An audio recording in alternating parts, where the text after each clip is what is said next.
Jindal steel plant ఏర్పాటుకు YS Jagan ప్రభుత్వం భూ కేటాయింపు, ప్రోత్సాహకాలు, పర్యావరణ అనుమతులు సహా అన్ని చర్యలు చేపట్టిందని కడప ఎంపీ వైఎస్ అవినాష్ రెడ్డి పేర్కొన్నారు. ప్లాంట్ ను తానే తీసుకొచ్చినట్లు ముఖ్యమంత్రి చంద్రబాబు నాయుడు క్రెడిట్ తీసుకోవడం సరికాదని, సజన్ జిందాల్ చేసిన తాజా వ్యాఖ్యలతో వాస్తవాలు వెలుగులోకి వచ్చాయని అన్నారు. అనంతరం అమరావతి, రాయలసీమ అభివృద్ధి అంశాలపై చంద్రబాబు ఎమ్మెల్యే ఆదినారాయణ రెడ్డిపై తీవ్ర విమర్శలు చేశారు. ఉక్కు పరిశ్రమ పనులు పునఃప్రారంభించడము శుభ పరిణామము, మంచి పరిణామము. వాస్తవానికి ఈ ప్రాజెక్టు 2023 ఫిబ్రవరిలో అప్పటి ముఖ్యమంత్రి శ్రీ వైఎస్ జగన్మోహన్ రెడ్డి గారు, అదేవిధంగా జేఎస్డబ్ల్యూ స్టీల్స్ ఎండి సజ్జన్ జిందాల్ గారు వీళ్ళిద్దరూ కలిసి 2023 ఫిబ్రవరి మాసంలో శంకుస్థాపన చేయడం జరిగింది. మళ్ళీ అదే ప్రాజెక్టును రెండోసారి చంద్రబాబు నాయుడు గారు నిన్న శంకుస్థాపన చేయడం జరిగింది. నిన్నటి రోజున చంద్రబాబు నాయుడు గారి ప్రసంగం ఒక్కసారి గమనిస్తే ఏదో జిందాల్ సంస్థను, జేఎస్డబ్ల్యూ స్టీల్స్ సంస్థను ఆయనే సంప్రదించినట్టు, ఆయనే పరిశ్రమ తెచ్చినట్టు ఆయన ప్రజలను మభ్యపెట్టే ప్రయత్నం చేసినారు, క్రెడిట్ చోరీ చేసే ప్రయత్నం చేసినారు. కానీ పాపం, దురదృష్టం, చంద్రబాబు నాయుడుకు నిన్న సాయంత్రమే మొత్తం గాలంతా పోయింది.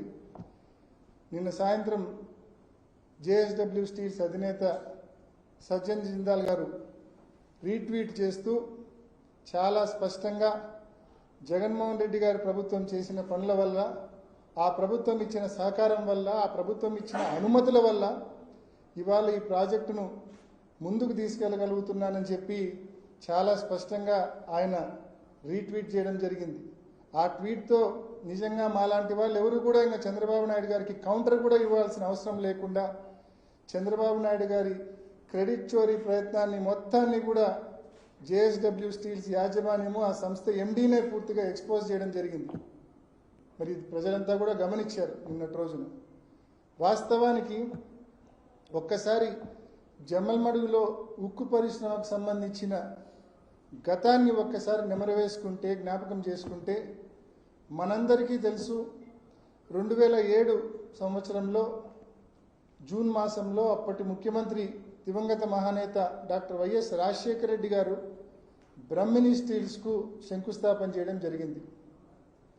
దాదాపు 1,000-1,200 కోట్ల రూపాయల పనులు కూడా బ్రహ్మిణి స్టీల్స్ అప్పటికే చేసింది. రాజశేఖర రెడ్డి గారు 2009లో మరణించే నాటికే 1,200 కోట్ల రూపాయల పనులు బ్రహ్మిణి స్టీల్స్ అప్పటికే పనులు చేసింది. రాజశేఖర రెడ్డి గారు మరణించిన తర్వాత అనేక కారణాల వలన, అదేవిధంగా ఆ తర్వాత వచ్చిన ప్రభుత్వం పట్టించుకోకపోవడం వలన ఆ పనులు పూర్తిగా ఆగిపోయిన పరిస్థితి కూడా మనమంతా గతంలో చూసినాం. ఆ తర్వాత మళ్ళీ 2018 సంవత్సరంలో మన రాష్ట్రం విడిపోయినాక 2018 సంవత్సరంలో డిసెంబర్ మాసంలో, సరిగ్గా జనరల్ ఎలక్షన్స్కు 3 మాసాల ముందు డిసెంబర్ మాసంలో 2018 సంవత్సరంలో అప్పటి ముఖ్యమంత్రి చంద్రబాబు నాయుడు గారు కంబాలదిన్న అనే గ్రామంలో, మైలవరం మండలంలో మరి ఉక్కు పరిశ్రమకు భూమి పూజ చేసినారు. ఆ రోజు చంద్రబాబు నాయుడు గారు ఎందుకు శంకుస్థాపన చేసినారో, ఎందుకు భూమి పూజ చేసినారో ఆయనకే తెలియాలి బహుశా. కారణం ఏంటంటే ఎవరు నిర్మిస్తున్నారో తెలియదు. ఇప్పుడు జగన్మోహన్ రెడ్డి గారు జేఎస్డబ్ల్యూ స్టీల్స్ కలిసి శంకుస్థాపన చేసినారని చెప్తున్నాం కదా. కంబాలదిన్నెలో 2018 సంవత్సరంలో చంద్రబాబు నాయుడు గారు తాను మాత్రమే పోయి భూమి పూజ చేసినారు. ఎవరు నిర్మిస్తున్నారో తెలియదు. అంటే కేవలం ఎన్నికల కోసం, ఎన్నికల స్టంట్ మాత్రమే ఆ రోజు చంద్రబాబు నాయుడు గారు చేసిన శంకుస్థాపన అనే విషయాన్ని మీ అందరికీ మనవి చేస్తున్నాం. ఆ తర్వాత 2019లో జగన్మోహన్ రెడ్డి గారు ముఖ్యమంత్రి అయిన తర్వాత జరిగిన పరిణామాలు కూడా ఒక్కసారి మీరందరూ కూడా గమనించమని చెప్పి నేను కోరుతా ఉన్నా. 2019లో జగనన్న ప్రభుత్వం వచ్చిన తర్వాత ఏపీ హైగ్రేడ్ స్టీల్స్ అనే ఒక సంస్థను గవర్నమెంట్ ఆధ్వర్యంలో ఫామ్ చేయడం జరిగింది. ఆ తర్వాత ఆ సంస్థను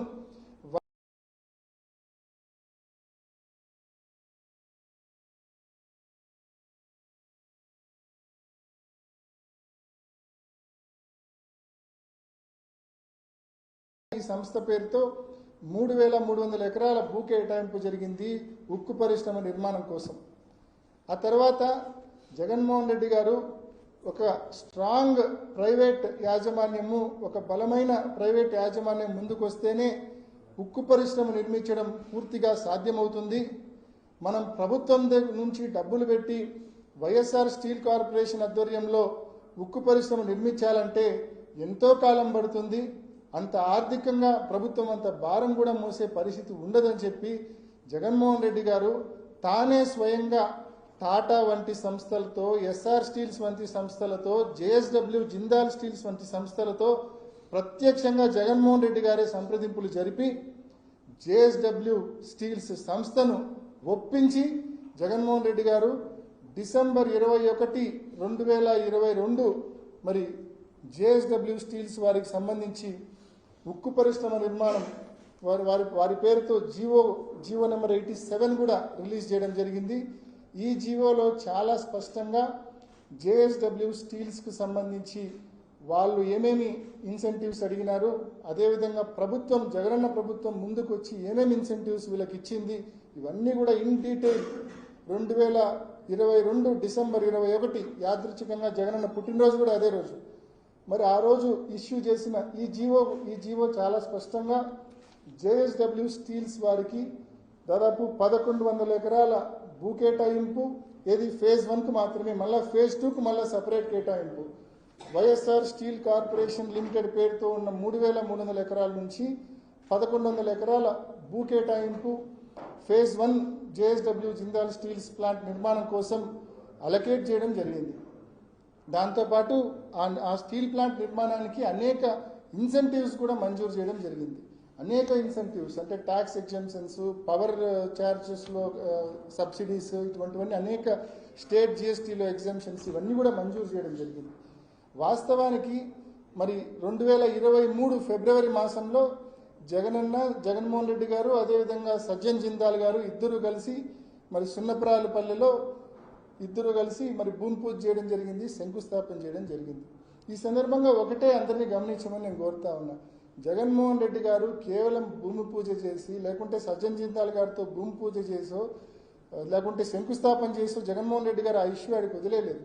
జగన్మోహన్ రెడ్డి గారు ఈ ఉక్కు పరిశ్రమ నిర్మాణాన్ని ముందుకు తీసుకెళ్ళడానికి అనేక చర్యలు తీసుకున్నారు. అందులో భాగంగా ఉక్కు పరిశ్రమ కోసం 2 టీఎంసీల నీటి కేటాయింపు చేసినారు. గండికోట నుంచి 2 టీఎంసీల నీటి కేటాయింపు ఉక్కు పరిశ్రమ కోసం చేసినారు. అదేవిధంగా NH-67 నుంచి ఈ ఉక్కు పరిశ్రమకు అప్రోచ్ రోడ్డు కోసము దాదాపు 50 కోట్ల రూపాయలు మంజూరు చేశారు. 12 కిలోమీటర్ల 4 వరుసల రోడ్డు కోసం 50 కోట్ల రూపాయలు మంజూరు చేసినారు. ఈ 50 కోట్ల రూపాయల్లో జగనన్న ప్రభుత్వంలోనే టెండర్లు పిలిచినారు. జగనన్న ప్రభుత్వంలోనే దాదాపు 25 నుంచి 30 కోట్ల రూపాయల పనులు కూడా పూర్తి చేసినారు. దీనికి సంబంధించి 38 ఎకరాల భూసేకరణ కూడా చేసినారు ఈ రోడ్డుకు సంబంధించి. అదేవిధంగా ఏదైతే వైఎస్ఆర్ స్టీల్ కార్పొరేషన్ నుంచి 3,300 ఎకరాల్లో 1,100 ఎకరాలు జిందాల్ పేరుతో జేఎస్డబ్ల్యూ స్టీల్స్ పేరుతో మరి ల్యాండ్ అలొకేషన్ చేసినారు. అందులో దాదాపు 640 ఎకరాల భూమిని జగన్మోహన్ రెడ్డి గారి ప్రభుత్వం భూసేకరణ చేసి వారికి ఇవ్వడం జరిగిందనే విషయాన్ని కూడా మీ అందరికీ నేను తెలియజేస్తా ఉన్నా. ఊరికేనే అంటే దాదాపు రోడ్డు కోసం 38 ఎకరాలు, అదేవిధంగా పాస్బుక్లు, పట్టాలు అన్నీ ఉన్న రైతుల దగ్గర నుంచి 410 ఎకరాల భూసేకరణ చేయడం జరిగింది.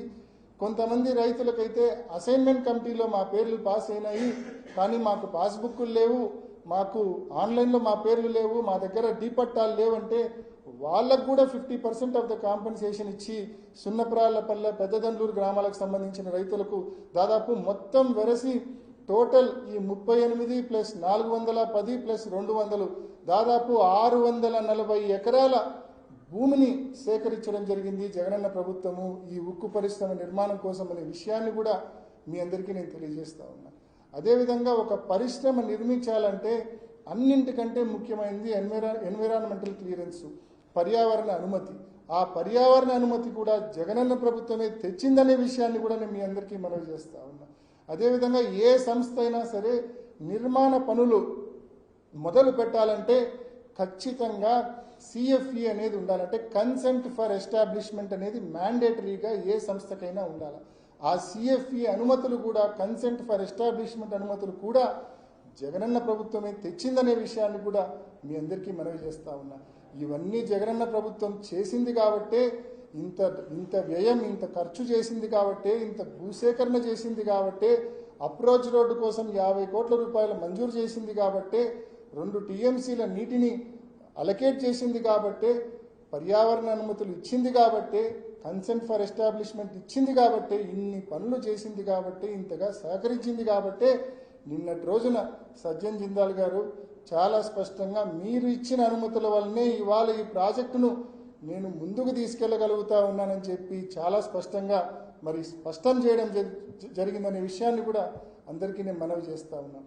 మరి వాస్తవాలు ఇంత ప్రస్ఫుటంగా మన ముందు ఉంటే, ఇంత క్లియర్గా జీవోల రూపంలో, సాక్ష్యాల రూపంలో వాస్తవాలు మన కళ్ళెదుటనే ఉంటే, ఇంత పెద్ద ఎత్తున భూసేకరణ చేస్తే, రోడ్డు కోసం ఇంత పెద్ద ఎత్తున డబ్బు వ్యయం చేస్తే, అదేవిధంగా పర్యావరణ అనుమతులు, సిఎఫ్ఈ వంటి అనుమతులు, వాటర్ అలొకేషన్స్ ఇవన్నీ కూడా జగన్మోహన్ రెడ్డి గారే చేస్తే, ఏమీ తెలియనట్టుగా వాస్తవాలన్నీ పక్కన పెట్టి చంద్రబాబు నాయుడు గారు నిన్న సభ ఏర్పాటు చేసింది. నిజంగా ఆయన ప్రసంగం చూస్తే ప్రతి ఒక్కరికి కూడా అర్థమవుతుంది, ఈ సభ పెట్టింది ఉక్కు పరిశ్రమ శంకుస్థాపన కంటే కూడా జగన్మోహన్ రెడ్డి గారిని దూషించడానికే